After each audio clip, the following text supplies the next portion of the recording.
السلام علیکم۔ Welcome to my channel خوف کی دنیا۔ تمام ویڈیو اپڈیٹس کے لیے چینل کو سبسکرائب کر کے بیل نوٹیفیکیشن کو آن کر دیں۔ یہ واقعہ میری والدہ اکثر اوقات ہمیں بچپن میں سنایا کرتی تھیں۔ یہ واقعہ تقسیم ہند سے کچھ سال پہلے کا ہے۔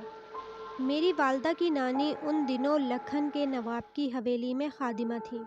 ان کے پکائے گئے کھانوں کی حویلی میں بہت دھوم تھی۔ بوڑھے بچے جوان ہر کوئی ماما شکورن کے کھانوں کی تعریف کرتا تھا۔ نواب حیدر علی کی حویلی میں وہ جوانی سے نوکری کر رہی تھیں۔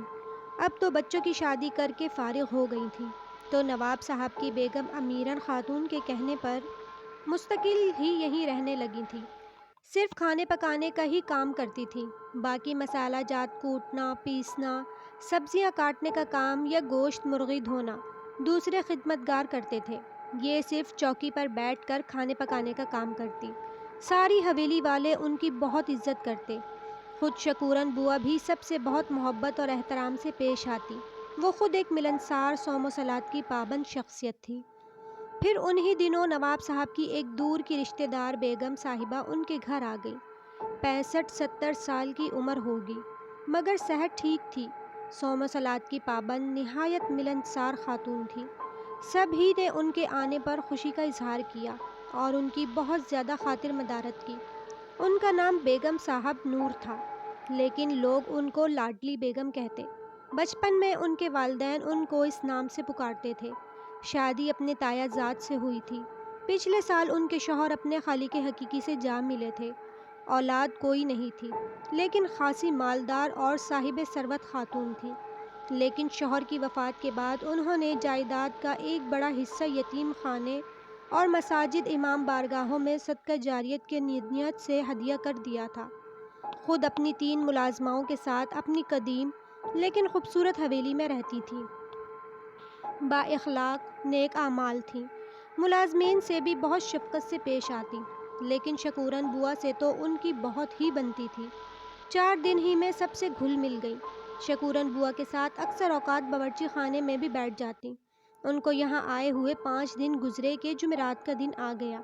انہوں نے صبح کے وقت شکورن بوا کو پیسے پکڑا دیے کہ جب نوکر گوشت یا مرغی لینے جائے تو اس سے کہنا کہ ان پیسوں کا بھی 2 کلو گائے کا گوشت لے آئے، اور کسی سے اس بات کا ذکر نہیں کرنا۔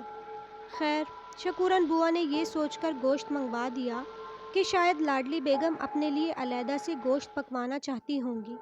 جب گوشت بازار سے آ گیا تو انہوں نے گوشت کا تھیلا لا کر لاڈلی بیگم کے حوالے کر دیا اور خود باورچی خانے میں مصروف ہو گئی۔ دوپہر سے رات ہو گئی، لیکن لاڈلی بیگم نے اس گوشت کا نہ جانے کیا کیا، کیونکہ وہ پکانے کے لیے شکورن بوا کو گوشت نہیں دے گئی۔ خیر، شکورن بوا کی ان سے پوچھنے کی ہمت بھی نہیں ہوئی۔ ویسے بھی اس دن کا زیادہ تر وقت لاڈلی بیگم نے چھت پر ہی گزارا تھا۔ اگلی جمعرات کو پھر یہی سلسلہ ہوا کہ بازار سے گوشت آیا، لیکن پکوانے کے بجائے نہ جانے کہاں چلا گیا۔ جمعے کے دن لاڈلی بیگم اپنے کمرے میں بیٹھی ہوئی تھیں۔ کل وہ واپس اپنے گھر جانے کو تیار تھیں۔ شکورن بوا بولی۔ لاڈلی بیگم کو چائے دینے ان کے کمرے میں گئی تو انہوں نے بصد اصرار شکورن بوا کو اپنے پاس بٹھا لیا اور کہنے لگی، ہم جانتے ہیں کہ ہمارے حوالے سے تمہارے دل میں بہت سے سوالات ہوں گے، لیکن ہم تمہارا تجسس دور کیے دیتے ہیں، لیکن تم نے ہمارے اس معاملے کو کسی کا ذکر نہیں کرنا۔ شکورن بوا نے فوراً وعدہ کر لیا کہ وہ ان کا راز کبھی فاش نہیں کریں گی۔ لاڈلی بیگم نے اپنی زندگی کی کہانی سنانی شروع کی۔ میری شادی ایک بہت دولت مند اور روایتی گھرانے میں ہوئی۔ میرے سسر ایک بہت بڑے نواب اور جاگیردار ہونے کے ساتھ ساتھ ایک بہت مذہبی اور نیک انسان تھے۔ ان کو نوری علم اور علم جعفری پر پوری طرح سے مہارت حاصل تھی۔ کسی بچے کو دم کرنا ہو یا نظر بد اور آسیب کا علاج کرانا ہو، لوگ انہی سے رابطہ کرتے اور فیض پاتے۔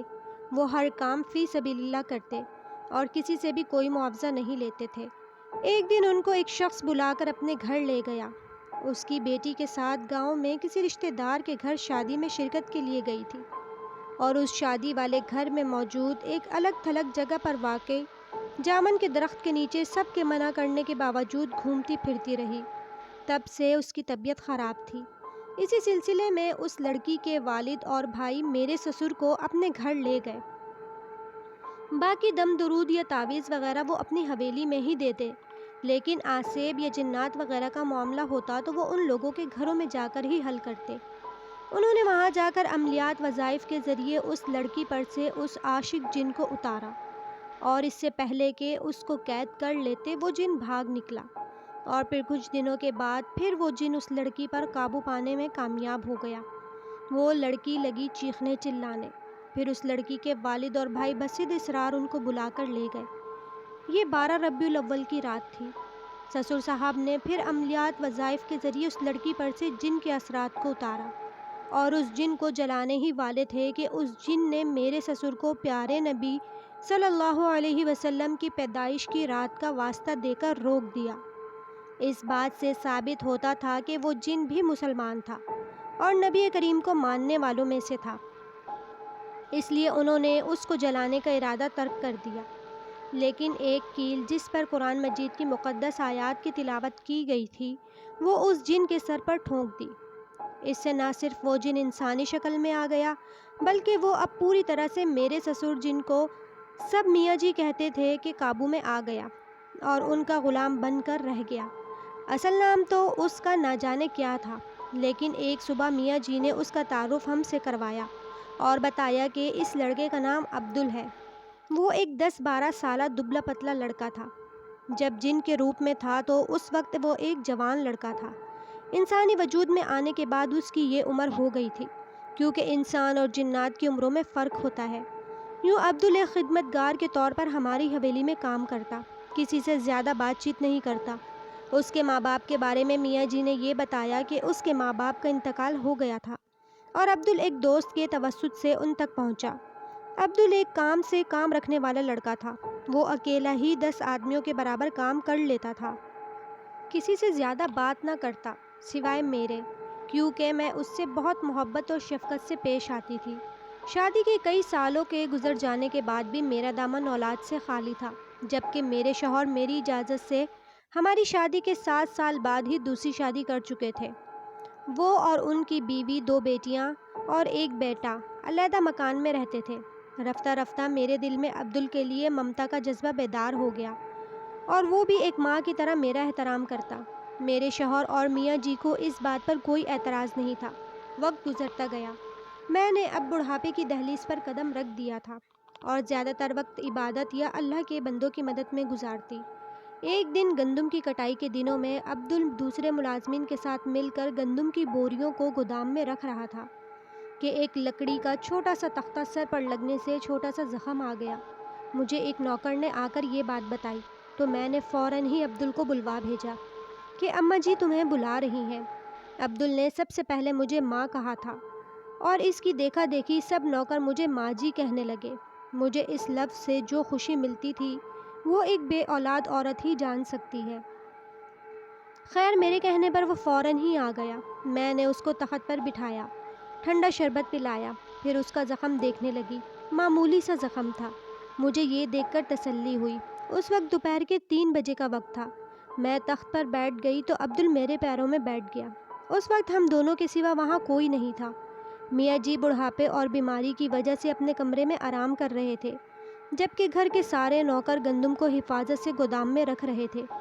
عبدل میرے پیروں کے پاس بیٹھ کر زمین پر آڑی ترچھی لکیریں کھینچ رہا تھا۔ میں نے مادرانہ شفقت سے اس کے سر پر ہاتھ پھیرا۔ اس کے گھنے بالوں پر ہاتھ پھیرتے ہوئے میرا ہاتھ اس کے سر کے عین وسط میں پہنچ گیا۔ کوئی سخت سی چیز میرے ہاتھ سے ٹکرائی تو میں نے اس کو کھینچ کر نکال دیا۔ یہ ایک 1.5 انچ کا کیل تھا۔ میں اس کیل کو ہاتھ میں لے کر ابھی دیکھ ہی رہی تھی کہ اچانک ایک تیز رفتار آندھی کے جھونکے کے درمیان میں سے ایک دیو قامت جن برآمد ہوا۔ اس کے بعد مجھے کوئی ہوش نہیں رہا۔ جب مجھے ہوش آیا تو میرے چاروں اطراف میرے اپنوں کے چہرے تھے، لیکن میری نگاہوں کو عبدل کی تلاش تھی، جس کو بے ہوش ہونے سے پہلے میں نے دیکھا تھا۔ اس واقعے کے 3 دن بعد میں اپنے کمرے میں آرام کر رہی تھی تو میرے کمرے میں میاں جی لاٹھی ٹیکتے ہوئے چلے آئے۔ میں ان کو دیکھ کر احترام سے اٹھ کر بیٹھ گئی۔ کچھ دیر انہوں نے مجھ سے میری خیریت اور طبیعت کے بارے میں پوچھا، پھر مجھ سے میرے اچانک ہی بے ہوش ہو جانے کی وجہ پوچھی۔ میں نے گرمی کا بہانہ کر دیا، جو اس سے پہلے میں سب کو بتاتی رہی تھی، لیکن میاں جی میرے بہانے کو سمجھ کر اصل بات جاننے کے در پر ہو گئے۔ تو میں نے ان کو ساری بات بتا دی، جس کو سن کر وہ سکتے میں آ گئے۔ انہوں نے مجھے بتایا کہ عبدل ایک بہت طاقتور جنات کی نسل سے تعلق رکھتا تھا، جس کو میاں جی نے ایک کیل کے ذریعے سے قابو کرنے کے بعد انسانی شکل میں اپنا غلام بنا لیا تھا، جو میری غلطی کی وجہ سے آزاد ہو گیا تھا۔ ان کو حیرت یہ بھی تھی کہ جنات خود کو قابو کروانا کسی صورت بھی پسند نہیں کرتے۔ اگر کوئی انسان ان کو قابو کر لے اور کبھی غلطی سے وہ اس کی قید سے باہر نکل جائے تو وہ جاتے جاتے اس انسان کا بڑا نقصان کر کے جاتے ہیں۔ لیکن اللہ تعالیٰ خیر کرے، عبدل تو ایسا بالکل کچھ نہیں کر گیا تھا۔ بہرحال میں پڑھائی اور اذکار دعائیں کر دوں گا، عبدل کسی کو کوئی نقصان نہیں پہنچائے گا۔ اس واقعے کے کچھ دنوں کے بعد میں شام کے وقت چھت پر بیٹھی ہوئی تھی۔ اس وقت میں اکیلی تھی کہ عبدل اچانک اپنی انسانی شکل میں آ گیا اور آتے ہی میرے پیروں میں بیٹھ کر معافی مانگنے لگا کہ اس نے مجھ سے اپنی حقیقت چھپائی۔ میں نے اس کو معاف کر دیا۔ وہ اپنے قبیلے میں واپس جا کر بہت خوش تھا۔ اکثر اوقات جمعرات کے روز میں جہاں بھی موجود ہوں وہ مجھ سے ملنے آ جاتا۔ اب وہ مجھے ماں جی ہی کہتا۔ وہ ایک مسلمان جن تھا اور شرارتوں سے باز آ گیا تھا۔ اس کی شادی ہو چکی تھی اور 6 بچے بھی تھے۔ اس کے علاوہ وہ خطرہ میں میری حفاظت بھی کرتا تھا۔ میرے شوہر کے انتقال کے بعد جب کہ میرے سسر میاں جی کا بھی انتقال ہو چکا تھا، میرے شوہر کے سب سے بڑے بیٹے نے کرائے کے قاتل بھیج کر مجھے قتل کرانا چاہا، کیونکہ میرے میاں مرنے سے پہلے کافی زیادہ جائیداد میرے نام کر گئے تھے۔ تو عبدل نے ان کا حملہ نہ صرف ناکام بنا دیا بلکہ اپنی برادری کے کچھ جنات کے ذریعے ان کو ایسا ڈرایا کہ انہوں نے کبھی میری طرف میلی آنکھ سے دیکھا تک نہیں۔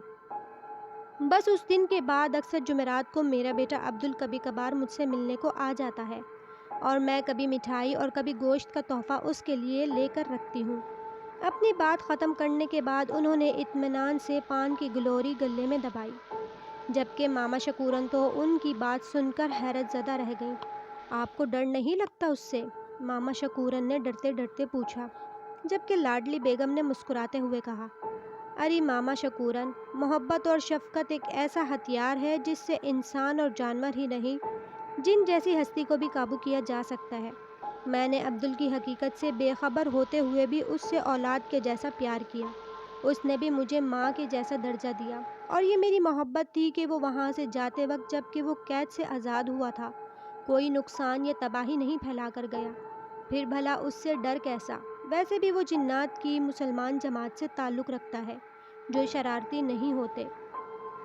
انہوں نے پیار سے ماما شکورن کو بات سمجھائی۔ پھر کچھ دنوں بعد لاڈلی بیگم اپنی حویلی میں واپس چلی گئیں۔